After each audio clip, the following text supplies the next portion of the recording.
ऐसा है कि जब पूर्णमल का पिताजी से सुना, पूर्णमल पर बड़ा जोर दे से कि भाई तू एक ते मेरे बालक से और तू शादी के नाटे, ये जो सुना बड़ी विलक्षण बातें हैं। नूना दे के दर्शन करने से पहले की बात है, भौरे में दिखाड़िया और जब पहले पिता के पास आया, ये जिब्बा की बात है। भाई तू 12 साल का हो गया, राजा के लड़के का 12 साल में शादी वाले ब्याह वाले आवे हैं, तेरा रिश्ता ले ले कोई। तो आड़े पूर्ण इनकार करता है। पहले भी एक तो बड़ी विलक्षण बातें बढ़ा रखी है इसमें, कई बातें। एक तो बार अग्नि करवाई थी शंभु मनु की पिता के हुक्म से शंभु मनु ने शत्रुपा के ना ब्याही जी, और गृहस्थ धर्म का पालन करना प्रथम रीत बताई। तो ये बातें बताते बताते आड़े तक आगे थे। आड़े फिर पिता जो है ना पूर्णमल को दबाव दे करके कहता है कि भाई शादी तो करानी पड़ेगी। तो आड़े पूर्ण बताता है कि पिता आप चिंता मत करो, मेरी शादी की परवाह मत करो, शादी की बात मत करो, मैं शादी नहीं कराऊंगा। तो आड़े पूर्ण कहता है पिता को, पिता खता माफ करो मेरी, मैं शादी नहीं कराऊं और परमेश्वर का भजन करूं, यूं परम गति फल पाऊं। ये है ना जी, परम पदी फल पाऊं, परम पदी फल पाऊं। रज में ब्रह्मा, जो कितनी विलक्षण बात पंडित जी में यह खासियत थी। यानी बात तो कहाँ से माध्यम तक ये बनाया था कि भाई मैं शादी नहीं कराऊंगा। बात तो आड़े थी, क्यों नहीं कराऊंगा भाई, कि पिताजी ना मैं तो बाल ब्रह्मचारी रहूंगा। लेकिन आड़े फिर पलट करके कहाँ इशारा करता, बड़े गहरे इशारा। रज में ब्रह्मा और सत में विष्णु, तामस में रुद्र छाए, प्रकृति और जीव ब्रह्म इन 17 ने बतलाए। आड़े तो लिख रखा है इसमें तो 25 प्रकृति रे 25 और फिर 17 दोनों बात आड़े चुकर बन गया। इन्हें गलत लिख दिया जी। बस इतना ही चाहिए था, प्रकृति और जीव ब्रह्म, फिर आगे गिनती दे दी 17 ने बतलाया। यानी ये 17 ने खोल करके दिखा दिया कि रज में तो ब्रह्म परमात्मा का वास है और उससे क्या करता है रचना जी, और वेदों का प्रचार भी है साथ में। ब्रह्मा के 2 काम हैं। और पंडित जी दोनों कामा की बड़ी खुलासे ढंग से वर्णन करते हैं जी। रज में ब्रह्मा, सत में विष्णु और तम में रुद्र छाया, प्रकृति और जीव ब्रह्म इन 17 ने बतलाया। मात पिता सुत दारा बंधु, भाई झूठा नाता लाया, और काम क्रोध मद लोभ मोह इन 5 ने शरीर सताया। क्या बात है पंडित जी की।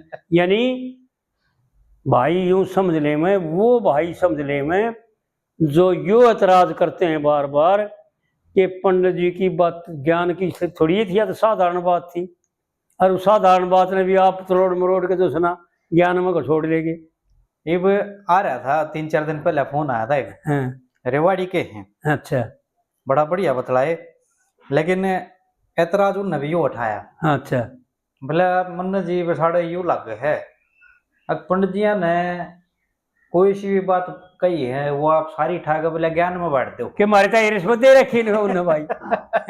बोले जब सारी ज्ञान की कह गए फिर बात बची कौन सी, बची है कौन है, एक भी ना बच रही है।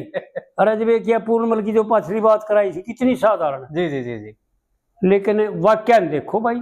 हाँ बिल्कुल, हम नहीं कहते, देख इससे कली में ले ले, यानी शुरुआत भी कली की शुरुआत भी, और व्यवहार काल में टेक भी, पिता खता माफ करो मेरी, मैं शादी नहीं कराऊं जी, और परमेश्वर का भजन करूं, न्यू परम पदी फल पाऊं जी। यानी मैं तो परमात्मा का भजन करके टेक में ही इशारा कर दिया कि संसार के घर गृहस्थ में परमपति फल नहीं पा सकता। वो आनंद, वो मौज, वो पद नहीं पा सकता जो मैं पाना चाहता हूं। परम पदी फल पाऊं जी। और फिर कली में क्या खुलासा करके ढंग से बताता, कितना बढ़िया। अरे अनजान भी अनपढ़ भी, यानी हम अनपढ़ है सा भाई यकीन मानियो कक्का नहीं हम था, पर फिर भी इतना खुलासा पंडित जी ने कर रखा है। यानी छोटा हा बालक भी समझ ले जो माड़ी सी बुद्धि रखता हो। हाँ जी, हाँ जी। रज में ब्रह्मा, यानी तीन देव परमात्मा के तीन स्वरूप हैं। परमात्मा ने ऐसा भागवत पुराण में लिखा भी है कि भगवान श्री कृष्ण ने कहो, ब्रह्म ने कहो, अपने को तीन रूपों में भी भक्त कर लिया और अपनी शक्ति को भी तीन रूपों में भी भक्त कर दिया। माया और योग माया और महामाया और रुद्र और ब्रह्मा और विष्णु, और तीनों दो दो काम करते हैं। शक्ति भी तीनों दो दो काम करती है। जी जी। बड़ी विलक्षण ढंग से विचार करके देखें। एक ये माया जो है ना व्यवहारिक संसार की, ये दो काम करती है। हमने ज्ञान नहीं है, इसी के द्वारा तो हम नरक में पड़ते हैं और दुखों में पड़ते हैं जी। और इसी के द्वारा जब हम गलत कार्य कर बैठते हैं, जब हम व्यवहार काल में तोड़ करके बाहर लेकर जाते हैं अपने दायरे से, तो ये पकड़ करके गिरफ्तार करके जकड़ करके और धर्मराज के पेश भी यह माया करती है। और जब ये व्यवहार काल में यथार्थ बरतता है, परमपिता परमात्मा की आज्ञा के अनुसार चलता है, तो वो इसको यहाँ भी आनंदमय रखती है, क्योंकि आनंद उसी के द्वारा आता है, इसको मिलता है जी। और जब ये शरीर का अंतिम समय आता है तो परमपिता परमात्मा के से मिलाने के लिए इसको वाहन दे करके साथ ले जाती है, परमात्मा से भी यही मिलाती है। क्योंकि नदी पार करके नहीं यूं पता लग जाता है कि मैं नदी से तिरक पार होया हूँ। अगर नदी में पानी ना हो तो तिरका खड़े थे। हाँ, सही बात है। तो यह माया ना होती तो इस संसार के भोगा में आनंद नहीं होता, क्योंकि आनंद के मालिक केवल परमात्मा ही है और किसी वस्तु में आनंद नहीं है।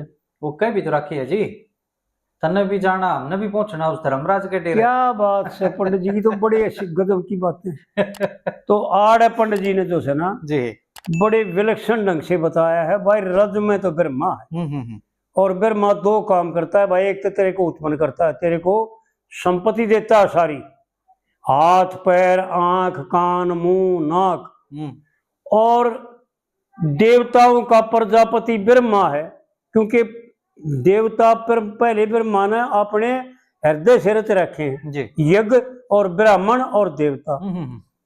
और जो है ना उनको जो है ना अपने तेरे शरीर में स्थित कर देता है कि तू आँखों का मसूरिये को आंखों में आँखों का काम करे और कानों में दिशाओं का काम करे और नाकों में अश्विनी कुमार, यानी इसकी बीमारी कोई इसके कीटाणु जो है ना घुसने ना पाऊँ मुँह में शरीर में, क्योंकि हवा में जो कीटाणु मांस वगैरह की गलतियां भी बताते हैं और गंदी छड़ी सारी वस्तुएं बताते हैं, हवा में उड़ती रहती है ग्रंथि बन करके छोटी छोटी, तो उनको जो अश्विनी कुमार नाकों में बालों के रूप में जो रहते हैं ना, वो रोक देते हैं, अंदर नहीं जाने देते।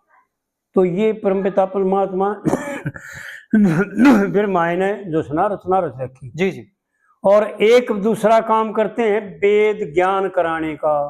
जब इसको ज्ञान की आवश्यकता होती है, ये ज्ञानमय चाहता है, तो भगवान ब्रह्मा इसको आन करके सरस्वती माता के द्वारा पहले सरस्वती इसकी बुद्धि को जो है ना सूक्ष्म बनाती है और इसकी बुद्धि में धारणा बढ़ती है, वृत्तियों को यानी रास्ते पर वो करती है, स्थित करती है, और फिर यो ब्रह्मा भगवान से वेदों का ज्ञान प्राप्त करता है।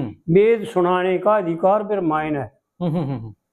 और जितने हमारे ऋषि हुए हैं, ऐसा लेख मानता है भागवत पुराण में देखे भी और पुराणों में भी दे रखा है कि उन ऋषियों ने को भगवान ब्रह्मा ने ही जो है ना थोड़े श्लोकों में ज्ञान का उपदेश किया, जैसे भागवत पुराण का और वेदों का भी श्लोकों में जो है ना 4 श्लोकों में उपदेश किया ब्रह्मा भगवान ने। जी। तो ऐसा लेख बताते हैं कि ब्रह्मा भगवान का काम है ज्ञान देना भी और उत्पन्न करना भी, और विष्णु भगवान का काम है पालन करना। किसी प्रकार की कोई दिक्कत नहीं आओगी, ऐसा लेख भी है और शास्त्रों का मत भी है, और हमारे ऋषियों ने कहा भी है, और पंडित जी ने तो कहा था, पछली कली में बताया था भाई लक्ष्मी चंद्र रटा कर राम टिंड काया के दुखड़े मिटे तमाम जी। तो परमात्मा विष्णु में ये खासियत है कि इसको जो चाहिए वो देता है। इसकी पालना का मतलब ये है जी कि जो यो मांगे वो इसको दे दे। अगर यो कलेश मांगे तो भी नाटता नहीं, अपनी माँ के द्वारा उसका बहान कर देता है, इसको उसके दिमाग में भर देता है और उसे रास्ते खोल देता है। इसके चोर बनना चाहे उसको चोर बना देता है, शाह बनना चाहे उसको शाह भी 1 नंबर का बना देता है जी। और जो महात्मा बनना चाहता है उसको बेराग भी इतना दे देता है कि चाहे उन्होंने ये दिखा दिया कि कामदेव ने मार्कंडे मुनि पर, कामदेव भगवान ने अपने 300 चला लिए, हार करके थक करके, और उसके पैर पकड़ करके माफी मांगनी पड़ी। बेराग दे जो चाहता है ना उसको इतना दे देते हैं कि काम कोई भी जो सनत कामयाब नहीं होता, उसको जिसना फसला बुला ले। बिल्कुल बिल्कुल ऐसा है जी। और रुद्र भगवान भी 2 काम करते हैं, बड़े विलक्षण ढंग से आड़ पंडित जी ने बता रखा है भाई। रज में ब्रह्मा, सत में विष्णु और तम में रुद्र छाए, और प्रकृति और जीव ब्रह्म इन 17 ने बतलाया। इन 17 ने बता रखा भाई जी। मैं अपने घर से नहीं कहता, पंडित जी भी कति यूं कहा भाई हम देख रहे हो प्रचार कर, और जो तो होगा उसको मिल जाएगा। हाँ सही बात, पता लग जाएगा। बिल्कुल। मैं बकूं मेरी मत मानो, टोक देखो। और फिर कली में तोड़ कर दिया पंडित जी ने जी। भाई 17 ने बतलाया, और मात पिता सुत दारा बंधु यो झूठा है नाता लाया। यानी यो तेरा नहीं है, जो बस झूठा क्यों है कि झूठा इसलिए है, एक तरफ से सत्य है और एक तरफ से झूठा है। देख बड़ी विलक्षण बात है। आज भाइयों ने बतावा यह बात कि भाई सत्य क्या है और झूठा क्यों है। झूठा तो पहले तो झूठ का सुन ले। झूठा तो ये है कि मैं समझता हूं मेरे पुत्र, ऐसा हो सकता है, मेरे में सामर्थ्य है। और सत्य ये है कि परमात्मा ही के हैं सब जी। जीव मात्र परमात्मा का अंश भी है और परमात्मा का स्वरूप भी है और परमात्मा का पुत्र भी है जी। सत्य ये है। और यह मिथ्या झूठ ये है कि उसको हम अपना मान लें और अपना मान करके उसकी में मोह करके और हम उड़ जाते हैं, परमात्मा की माया के द्वारा दुख उठाते हैं। मात पिता सुत दारा बंधु स्त्री भी। पंडित जी ने बड़ा एक भी बात अपने धोरण नहीं रखी। मात पिता सुत दारा यानी औरत भी और बंधु भाई भी।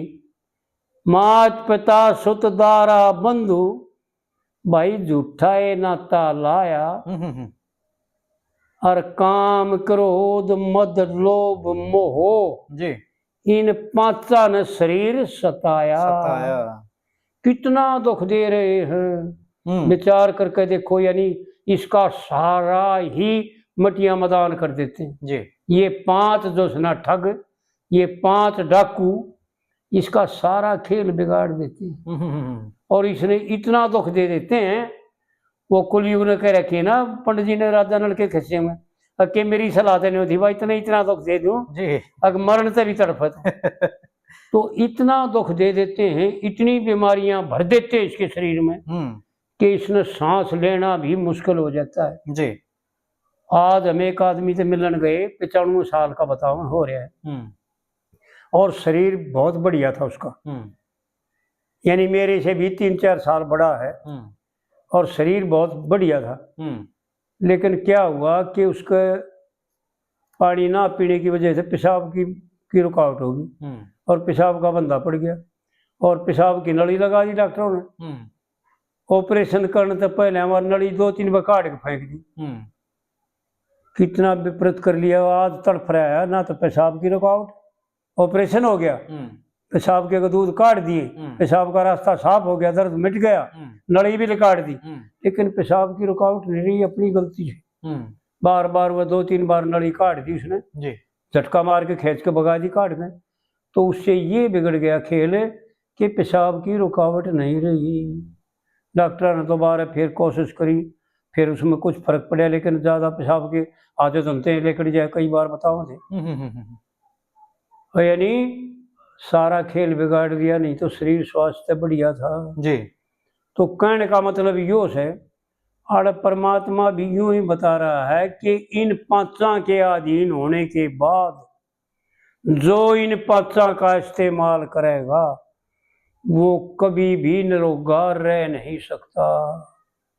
ये लिख ले भाई, अगर इन पांचा का प्रयोग करने वाला कभी भी निरोग रह जाए तो भाई हम बैठे हैं इतने तो हम जीवा इतने तुम्हारे से बतला ले ना, आज तक कोई रहा नहीं है जी, कोई रहा नहीं आज तक कोई रहा नहीं क्योंकि ये ही जो है ना सबसे हानिकारक है। बिल्कुल बिल्कुल, शरीर को बर्बाद, देख पंडित जी ने कितने ढंग से जीव नहीं कहा, अरे जीव का जिक्र नहीं कराया, शरीर को, शरीर के लिए कहा। हाँ, काम क्रोध मद लोभ मोह पांचा ने शरीर सताया, शरीर सताया। हाँ जी क्या बात है, पंडित जी की क्या विलक्षण बातें हैं। वो बात यथार्थ, यानी जो है वो ही कह रहे हैं। बिल्कुल जी, अपने घर तेर अपने दोहरे थे, एक भी मिलावट नहीं ना, अरे जीव का लेस मात्र भी नाम नहीं।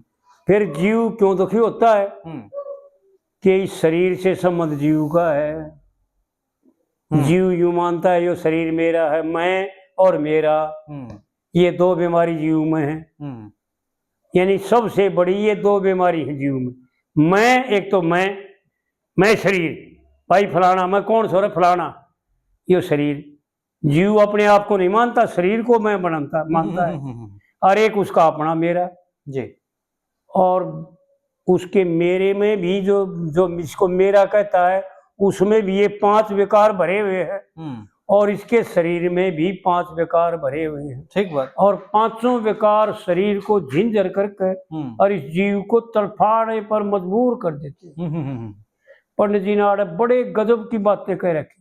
विचार करें भाई कि जीव का नाम नहीं लिया जी, शरीर का, क्योंकि शरीर ने किन्नम करेंगे जब जीव आप दुखी हो जाएगा। बिल्कुल जी। और 3 ताप से बचूं पिता, देख कितनी गजब की बात यानी एक साधारण कविता में कितने गजब की बात है। वो कविता का तो जिक्र छोड़ दिया, सही नहीं जी उसका तो कोई जिक्र नहीं, यानी जीव की बातें बता रहा है कि जीव बचेगा कैसे और किन किन कार्यों से बचेगा और किन से दूर रहने का चाहिए जी। 3 ताप से बचूं पिता, ना 84 में जाऊं, इस परमेश्वर का भजन करूं, यूं परमपति फल पाऊं। कितने विलक्षण ढंग से बात कही जी। और फिर खुलासा करके बताता है दूसरी कवि में, जब उसका पिता गृहस्थी का जिक्र कर रहा था ना, उसके बारे में बताता है जी कि पिता चिंता मत करो, जितने गृहस्थी सुखी रहे थे मैं सब ते बत्ती रहूंगा, और गुरु गोरखनाथ की कृपा से मैं पूर्ण जती रहूंगा। यानी यहाँ पर पंडित जी ने बड़े विलक्षण ढंग से कविता नहीं बना रखी, एक उपदेश कर रखा है। बिल्कुल बिल्कुल, आने वाली पीढ़ी के लिए, हमारे सब के लिए कि क्या करना चाहिए, कैसे रहना चाहिए और कौन सुखी है। देखा खोल के बता दिया कि जितने गृहस्थी है ना और जितने गृहस्थी सुखी रहे थे उन सब ते बत्ती सुखी रहूंगा मैं जी, सब ते बत्ती रहूंगा, कोई दिक्कत मत सर, आप चिंता मत करो। यानी वे गृहस्थी भी मेरे पैरों में पड़ेंगे और मेरे से विनती करेंगे कि महाराज जी हमारा अमुक कार्य ना होता, हम यूं दुखी सा, हमारा औलाद ना होती, हमारा फलाना ना होता, जाते हैं ना ऐसा महात्माओं के पास। बिल्कुल जी बिल्कुल। आड़े पंडित जी वो इशारा करके बताओ कि जितने गृहस्थी सोखते रहे से ये है ना जी, मैं उन पे बत्ती रहूंगा। और गुरु गोरखनाथ की कृपा से, भाई महात्माओं की कृपा से, किन की कृपा से? कि गुरु की कृपा से जी। बड़ी विलक्षण बातें हैं पंडित जी की। आड़े वो इशारा करके बता दिया जो रामायण की चौपाई ने इशारा कर रखा। गुरु बिन भवै निधि तेरे ही ना कोई, जो वृंची शंकर सम होई। यानी ब्रह्मा और शंकर के समान बलवान क्यों ना हो, बुद्धिमान क्यों ना हो, तेज छवि क्यों ना हो, लेकिन शरीर का गुरु जरूरी है जी। तो आड़ पंडित जी ने इशारा करके ने देख कितनी मार्मिक बात, यानी मजाक में कहो यानी एक साधारण कविता कहो, कितनी मार्मिक बात बता दी भाई, गुरु बना जरूर। और फिर ये भी जानना पड़ेगा आपने कि भाई यूं को हावत है भाई, पानी पिए छान के और गुरु बनाइए जान के। ये ठग लुट्टू गुरु गांठ काटा गुरु बना लिए ना तो अंधे को अंधा मिलेगा तो कुएं में गिर के मारेगा, आप तो मरेगा पुरुष नहीं मार देगा जी। कोई ऋषि मुनि कोई विद्वान जो ईश्वर प्राप्ति कराने के मार्ग में पैसा ना लेता और पैसे से ना खेलता हो, पैरी पछाड़ के पीछे का बिल्कुल व्यवहार ना करता हो, कोई परिग्रह संग्रह ना हो, वो गुरु बनाना चाहिए जी। हमने अपने जीवन में देखा, हमारे महाराज जी थे ना भाई, अनजाना आगे बतावा, हाँ जो भी चले जाते उसके आश्रम पर रुक जाते जा करके। रोहतक के भी बहुत जा करते, दिल्ली के भी, कलकत्ते बम्बई के भी बहुत आया करते। तो एक तो यूं का करते भाई, आड़े कोई शहर सपट्टे की जगह नहीं है। अगर शहर सपट्टे कर ले है तो दिल्ली के करोल बाग में जाओ घूमने की जगह करोल बाग है दिल्ली का। आड़े तो भाई महात्माओं के दर्शन और सत्संग करो और गंगा स्नान करो, क्योंकि गंगा स्नान ही पापों का नाश, और दान करो श्रद्धा समान। और सब ने बुला करके यूं पूछा करते सुधीर, एक खासियत थी उनमें जी, सब ने बुला करके शाम ने जितने भी ठहरे होते नंबर बाई नंबर एक एक आदमी ने बुलाते और यूं पूछते, हाँ भाई कोई कामना लेकर आए हो, किस लिए आए हो, हड़ नहान गंगा नहान किस लिए आए हो? जो न्यू कह देता महाराज जी हम तो तीर्थ यात्रा करने आए थे, तो उनको तो तीर्थ यात्रा का मार्ग बताते कि भाई तीर्थ यात्रा करने का मतलब यो नहीं है भाई गंगा नहाओ और माल खाओ और भाई मनाया व्रतो और मनाया चलो। तीर्थ यात्रा का मतलब यो है संतों के दर्शन और यथार्थ श्रद्धा समान दान और गंगा का स्नान करना ही तीर्थ यात्रा है। ठीक बात। संतों के दर्शन नहीं करोगे, संतों का समागम नहीं करोगे तो तीर्थ यात्रा अधूरी रह जाएगी जी। गंगा स्नान नहीं करोगे तो भी तीर्थ यात्रा अधूरी रह जाएगी। भगवान का भजन नहीं करोगे तो भी तीर्थ यात्रा अधूरी रह जाएगी। अगर दान ना करोगे श्रद्धा समान तो भी तीर्थ यात्रा अधूरी रह जाएगी। बिल्कुल ठीक है। वो पंडित जी ने एक कविता गा रखी तारातन में, स्नान करो बड़े बिल, पंडित जी ने भाई कमी नहीं रखी वो बातें बता दी जी। यानी जो शास्त्र बताता है, जो संतों का भाव है अनुभव है वो पंडित जी ने वर्णन किया। स्नान करो, कुछ ध्यान करो जी, पुण्य दान करो, श्री गंगा में नहा के जी। क्या विलक्षण ढंग से बता रखा है। तो आड़े भी पंडित जी जो है ना वह बात बताना चाहते हैं भाइयों को, भाई अच्छी तरह से समझ लो कि क्या करना चाहिए जी। जितने गृहस्थी सुखी से मैं उनते बत्ती रहूंगा और गुरु गोरखनाथ की कृपा से मैं पूर्ण जती रहूंगा और 10 इंद्री ला रखी शरीर में बन इनका पति रहूंगा। क्या बात है, क्या बात। फिर नहीं कहेंगे भाई वे तो साधारण बात से और जब ये भी साधारण से तो ज्ञान का तो बेरा ना पट्टे भाई, हमने तो बेरा ना ज्ञान कहे से क्या जी। यानी पहला ज्ञान है अपनी इंद्रियों पर कंट्रोल करना, अपने मन को काबू में रखना, अपने शरीर को कंट्रोल में रखना बांधना। और दूसरा ज्ञान परमेश्वर का भजन करना और किसी जीव को न सताना, यही तो ज्ञान का सार है। और ज्ञान कहते किस बात को? और जिस दिन अपना पता लग जाएगा इन साधनों के द्वारा, ये आखिरी में ये पता लगेगा एक दिन कि मैं क्या हूं और कौन हूं। इसी का नाम जो है ना, अपने स्वरूप का ज्ञान कहो, अपने स्वरूप की जानकारी को हो, ईश्वर प्राप्ति को हो, यही है बस, और कुछ भी नहीं। बिल्कुल ठीक है। तो आड़ पंडित जी ने जो है ना बड़े विलक्षण ढंग से बताया कि 10 इंद्री ला रखी शरीर में, बन इनका पति रहूंगा, और किसी समय भी किसी तरह हेर फेर से ना ढोंगी मती रहूंगा, है ना जी। यानी ढोंग नहीं करूंगा। देख एक एक बात खोल के बता रखी भाई, ढोंग करेगा तो देख ढोंग में कुछ नहीं मिलेगा, बिल्कुल केवल पाप मिलेगा तेरे पल्ले, पाप लगेगा तेरे पल्ले, दुख मिलेंगे तेरे को, कष्ट मिलेंगे तेरे को, रोग मिलेंगे, और ढोंग में कुछ नहीं मिलेगा। दिखावे में ढोंग मत करना। बिल्कुल। किसी समय भी किसी तरह ना हेर फेर के मैं ढोंगी मती रहूंगा, और मत शादी का नाम लिए मैं कुएं में गिर जाऊं। कुएं में गिर जाऊं यानी पढ़ने का जिक्र क्यों करे पंडित जी ने? भैया अभी कोई बात कही कुएं में पड़ जाएगा,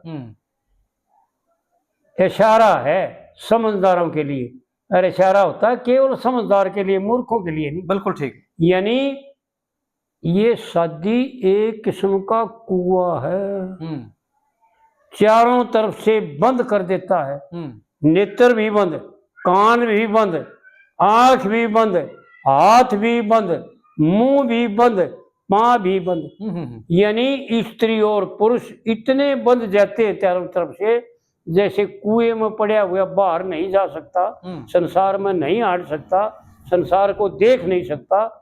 इसी प्रकार अगर यो पराये पुरुष को स्त्री देखती है, हमारे शास्त्रकार और हमारे पुरजे, हमारे विद्वानों ने यूं तक बता रखा है कि जो स्त्री पति ने छोड़ करके किसी देव पूजा में भी लगती है ना, तो भी पाप की अधिकारण है। बिल्कुल बिल्कुल। तो आड़ पंडित जी ने कितना गजब का खुलासा करके बताया। मत शादी का नाम लिए मैं कुएं में गिर जाऊं। कुएं में गिर जाऊं यानी भाई अगर गृहस्थ धर्म का पालन नहीं होया, देख कितनी बर्मिक बात दोनों साइड। एक तो ये दर्शा दिया, कोई पूछे जब ना, कोई पूछे जब बात बताओ ना। बिल्कुल बिल्कुल। इसने ये दर्शा दिया कि शादी करना चारों तरफ से एक दायरे में बन जा रहा है, और दायरा कुआं होता है जी। और दूसरा ये समझा दिया कि अगर इस शादी के बाद तेरे में एक भी जरा सा भी मैल आ गया ना, पराई स्त्री के रूप का भी वर्णन कर दिया, तो जो है ना मथुन हो जाएगा, और मथुन का पाप लग जाएगा, तेरा पतिव्रत धर्म ब्रह्मचर्य खंडित हो जाएगा। बिल्कुल बिल्कुल बिल्कुल। तेरा दतिपना खंडित हो जाएगा। इसी प्रकार स्त्री के लिए भी प्रतिबंध है। बड़ी विलक्षण बातें कर पंडित जी की, वो बातें हैं जो यानी तेरे मेरे तन भी पाछे रह जाए। कितनी यानी खुलासा करके बता रहे हैं, लेकिन भाई हम जो सुना बुद्ध बुद्धि ना समझा, और फिर न्यू कहा भाई पंडित जी ने साधारण बात कह रखी। भाई साधारण तो से, पर इनका विचार तो देख, क्योंकि ज्ञान ही साधारण है। ज्ञान कोई न्यारी चीज थोड़ी है, कोई बिलात थोड़ी है ले आ जाएगा, आसमान तक पड़ेगा थोड़ी है। इसकी बुद्धि की ही उपज है ज्ञान। पंडित जी ने बड़े विलक्षण ढंग से कोई बात अपने पास नहीं रखी, सारी की सारी इन महाराज आगे पेश कर दी। आधी रात शकरते ढड़के, और भाई रहा पैर का तड़का, और बिना जीव की कामनी का होया अचानक लड़का। यानी आधी रात अज्ञान है और बिना जीव की बुद्धि है, और ज्ञान रूपी लड़का बुद्धि का ही उत्पन्न हो सकता है, और कोई स्त्री है नहीं जो उसको उत्पन्न कर देगी। बिल्कुल बिल्कुल बिल्कुल। और ऐसा आज तक होया नहीं कि बिना स्त्री की का कोई लड़का हो गया हो। कोई न कोई उसकी माँ जरूर बनी है। अरणी से उत्पन्न होया तो अरणी माँ बनी, मटके से उत्पन्न हुआ कुंभ ऋषि बताते हैं, तो मटका माँ बनी। यानी माता पिता के बिना कोई उत्पन्न नहीं हुआ, माध्यम जरूर लिए हैं जी, लेकिन एक बुद्धि ऐसी है जो ज्ञान रूपी लड़के को उत्पन्न करती है जी। और पंडित जी ने खुलासा करने में घाट निकाली, पर हमारी भी मां भी इतनी मंदबुद्धि के समझने की जरूरत है ना समझी जी। जब लड़के का नाम सुनने लगा काल बलि का धड़का, तो ये साधारण आदमी विचार करे भाई काल बलि से कौन डरता है और काल बलि किससे डरता है। काल बलि से तो कौन डरता है और काल बलि भी किससे डरता है। यानी चाहे कितना भी बलवान, कितना बुद्धिमान, कितना धनवान हो, कितना संपत्तिवान हो, कितना तीनों लोगों का मालिक हो, अंदर को भी नहीं बकसता काल। लेकिन काल एक केवल परमात्मा से, अपने स्वरूप से, ज्ञान से डरता है। बिल्कुल बिल्कुल। आड़े पंडित जी ने खोल के बताने में घाट निकाली। भाई जब लड़के का नाम सुनया, और के मना कहा नाम, जब लड़के का नाम सुनया होया काल बलि का धड़का। यानी काल बलि भी उससे दूर रहता है, क्योंकि वो भी काल का भी महाकाल है, काल का भी नाश कर देता है, काल के भी सर पर पैर रख देता है। तो आड़ पंडित जी ने जो है ना बड़े विलक्षण ढंग से बता रखा है दूसरी कली में कि किसी प्रकार से भी विचार करके देखे, ये गृहस्थ आश्रम वो कुआं है, अगर एक भी आंगली का इशारा बनना हो गया ना तो कट जाएगी वो आंगली, फिर बाहर के कुएं में नहीं पाओ। बिल्कुल बिल्कुल बिल्कुल जी। तो आड़ गृहस्थ को कुएं का माध्यम बता करके कुआं बताया पंडित जी ने।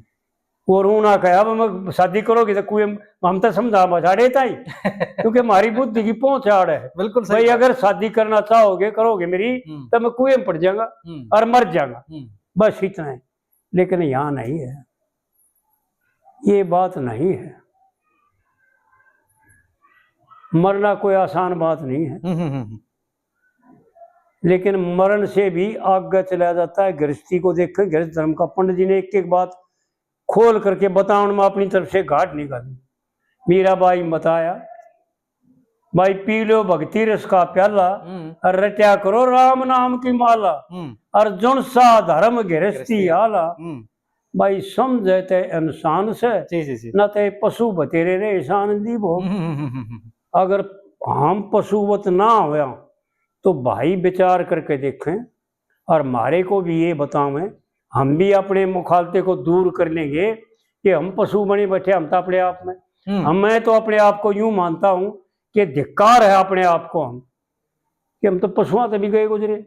पशु नेम में तो प्रकृति में तो बधे हुए हैं जी, हम प्रकृति का भी खंडन करते हैं। बिल्कुल बिल्कुल। हम किस हमारे सामने लड़ने वाला कोई है नहीं, क्योंकि हमारे माँ ताकत इतनी दे रखी परमात्मा ने, हमारे को सता सुप्रति इतनी दे रखी परमात्मा ने, क्योंकि स्वयं परमात्मा के अंश है हम। और नर मनुष्य शरीर जो है यो 184 योनियों में एक सर्वोत्तम चोला है। इसलिए हमने सब धज्जी उड़ा रखी, क्या की भी धज्जी, क्या का भी डोड़ा नहीं रख रखा, सब धर्मों का जो है ना खंडन कर रखा है। तो इस प्रकार से आड़े पंडित जी बड़े इशारे करके बताते हैं जी। और फिर तीसरी कली में बताते हैं पंडित जी बड़े विलक्षण ढंग से। पंडित जी की जो बातें हैं ना भाई क्या बात है क्या याद करेंगे भाई। गाया तो बहुत होगा भाइयों ने, पर यूं नहीं गाया होगा जो आज हम बता रहे हैं। कितने खुलासे तरीके तो बताई है। खान पीवन और भोग करना बड़ा तलक भी मिलता, ऐसा है ना जी। खाना पीना भोग करना यानी बड़ा सूर। क्या बात है पंडित जी ने धिक्कार देने में भी घाट नहीं गाली पर मारे के साथ लोग भी कोई टोए तो पाओगा, मारे फिर भी नहीं गड़ी। यानी पंडित जी धिक्कार दे करके कहते हैं कि और जीवों की तो बात छोड़, तो सूर से भी कुकर से भी गया गुजरे है। ये मनुष्य जो है सब तो उत्तम होते हुए, सबसे पवित्र होते हुए जी, सबका मालिक होते हुए, राजा होते हुए, और एक भिखारी, एक कंगला और एक वो भखमंगा हो गया, वो गिरा हुआ हो गया, जो शुक्र कुकर से भी गया गुजरे। खाना पीना खाना भोग करना बड़ा तलक भी मिलता, और ये मनुष्य बगीचा ला रख्या से देखे थोड़े से दिन चलता। क्या बात से। देख भाई नाराज हो चाहे ना नाराज हो, खुश हो, लेकिन धिक्कार है उन भाइयों ने जो इन बातों को समझ करके साधारण समझ खोल करके बताओ। पंडित जी ने घाट नहीं गाली, बिल्कुल सही है कि ये मनुष्य शरीर जो है ये शरीर नहीं, एक बाग से ये मनुष्य बगीचा ला रख्या से थोड़े से दिन चलता जी। भाई समय बहुत थोड़ा है, और बगीचे में क्या होता है, यानी फूलों की खुशबू और फलों माधुर्य फलों का खाना, वो पके हुए फल रसीले जी, इससे न्यारा बाग में और हरियाली के न्यारा बाग में और कुछ नहीं होता। और इस मनुष्य शरीर बाग बता दिया पंडित जी ने, बाग। सोचे भाई, विचार करके देखे भाई कि पंडित जी क्या बक रहे हैं, क्या कह रहे हैं, क्यों रोन लग रहे हो और क्यों हमारे को धिक्कार देने लग रहे हैं जी। ये मनुष्य बगीचा ला रख्या थोड़े से दिन चलता, और सत्कर्म धर्म पुण्य दान दया से सात शरीर में जलता। देख एक एक लाइन अनमोल, जिसकी कीमत वदा नहीं की जा सकती जी। जो शास्त्रों का भी धज्जी उड़ा करके वो मरम निकाल करके निचोड़ करके बिलो करके और वो सार काट करके पंडित जी ने जो सुना हमारे सामने धरया कि इसको समझ करके और हम लाभ उठाएं जी। हम अपना सुधार करें, अपना मोक्ष अपना कल्याण कर ले। सत्कर्म धर्म पुण्य दान दया से सात शरीर में जलता, और उस परमेश्वर का भजन करे थे सच्चित आनंद खिलता। एक भाई खोल के बताने में घाट गाल दी और वह फिर भी हमारी समझ में ना आवे तो भाई धिक्कार तो हमारे को ऐसे है। बिल्कुल सही बात है कि इतना खोल के बताओ या कोई मिल नहीं सकता। शास्त्र पढ़े जा दिन रात, लेकिन विद्या विद्वान का आश्रय लिए बिना, बिना विद्वान के साथ समझे, बिना विद्वान से कुछ भी समझ में नहीं आएगा और भ्रम बढ़ जाएगा। हाँ, मति भंग हो जाएगी और बुद्धि भ्रमित हो जाएगी। बिल्कुल बिल्कुल। बहु शास्त्र बहु भ्रांति, ऐसा लेख भी है शास्त्रों। हाँ न्यू है। तो आड़ पंडित जी ने जो सुना उन शास्त्रों का सार निकाल करके और थोड़े में और सरल करके, ताकि अनजान और अनपढ़ की भी समझ में आ जाए, जिसने शास्त्र पढ़ने का टेम भी कौन है और पढ़ा लिखा भी कौन है जी, वो भाई भी समझ करके और अपने जीवन को सफल बना ले और अपना कल्याण कर ले। इतना सरल करके बता रहे थे जी। उस परमेश्वर का भजन करे थे सच्चित आनंद खिलता। उस आनंद ने देखण खातर पिता जी मन को 10वें द्वार ले जाऊं, यानी समाधि के द्वारा प्राणों को खींच करके 10वें द्वार में ले जाने की तरकीब ये थे। योग मार्ग का वर्णन है जी। लेकिन व्यवहार का प्रेम करने से ही अपने आप ऑटोमेटिक सारी काम में बनते चले जाएंगे। केवल परमात्मा से प्रेम करने की जरूरत है जी। एक रामायण में चौपाई आती है बड़ी विलक्षण ढंग से, जप तप सम दम व्रत दाना और वृत्ति विवेक योग विज्ञाना सब कर फल रघुपति पद प्रेमा और ते बिन कोई ना पावे हे क्षेमा। भगवान शंकर पार्वती को कहते हैं, रामायण में चौपाई है गोस्वामी जी की, कि बिना परमात्मा से प्रेम करे बिना कितना जप करता हो, कितना तप करता हो, कितना दान करता हो, कितने योग करता हो, कितना जो न स्वाध्याय करता हो, कितना वैज्ञानिक हो जी। जप तप समदम व्रत दाना वृत्ति विवेक योग विज्ञाना, कितना बड़ा योग साधना करता हो, कितनी समाधि क्यों ना लगती हो, लेकिन फिर भी समाधि के बाद भी जो सुना तुरिया में नहीं पहुंचेगा, ससोपति से वापस आ जाएगा। क्योंकि संकल्प और एक समाधि होती है सह-संकल्प समाधि, एक समाधि होती है निर्संकल्प समाधि जी। निर्संकल्प समाधि में ही परमात्मा के दर्शन होते हैं, संकल्प समाधि में उन विषयों के दर्शन होते हैं जिन विषयों को का संकल्प लेकर के समाधि लगा। हाँ बिल्कुल ठीक है। तो इस प्रकार से जो है ना पंडित जी का वर्णन बड़े विलक्षण ढंग से और बड़ी विचित्र बात भाई, उस आनंद को देखने खातिर मन 10वें द्वार ले जाऊं, उस परमेश्वर का भजन करूं, न्यू परम पदी फल पाऊं जी। भाई एक एक बात, यानी देखो विचार करने की बात है, पंडित जी ने गाया नहीं है भाई, और हम भी एक बात कह के देने अपने आप महसूस करके देख देने कि भाई कह तो दिया पर इतना तो क्या होगा, लेकिन फिर गहराई से जब विचार में बर करके देखा ना कि वाकई ही पंडित जी ने गाया नहीं है। बिल्कुल बिल्कुल सही बात, क्योंकि शास्त्रों का कथन है और संतों का अभिप्राय है और कथन है, वचन है कि गाना वर्जित है, गाना जो तने पाया है, जो तने देखा है उसको गाना गा कर बर्बाद मत कर जी। तो पंडित जी ने भी वो शास्त्रों का व्यवहार बरतेवा किया, परमात्मा की लीला का बरतेवा किया, गाया नहीं, उपदेश रूप में किया, उपदेश रूप में। बिल्कुल सही बात, एक एक बात अनमोल है। और फिर चौथी कली है, क्या गजब की बात कही है, साधुओं के लिए भी और गृहस्थी के लिए भी।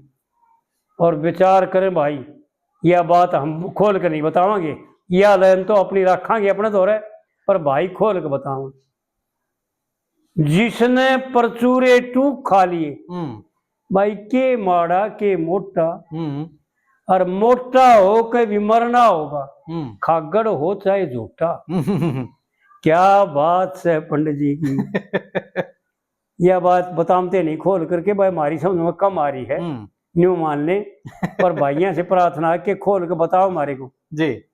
भाई परचूरे टूक क्या होते हैं? जिसने परचूरे टूक खा लिए, के माड़ा के मोटा, और मोटा हो कभी मरना हो, खागड़ हो चाहे झूठा, और जिस जगह संतोष बनया रहे।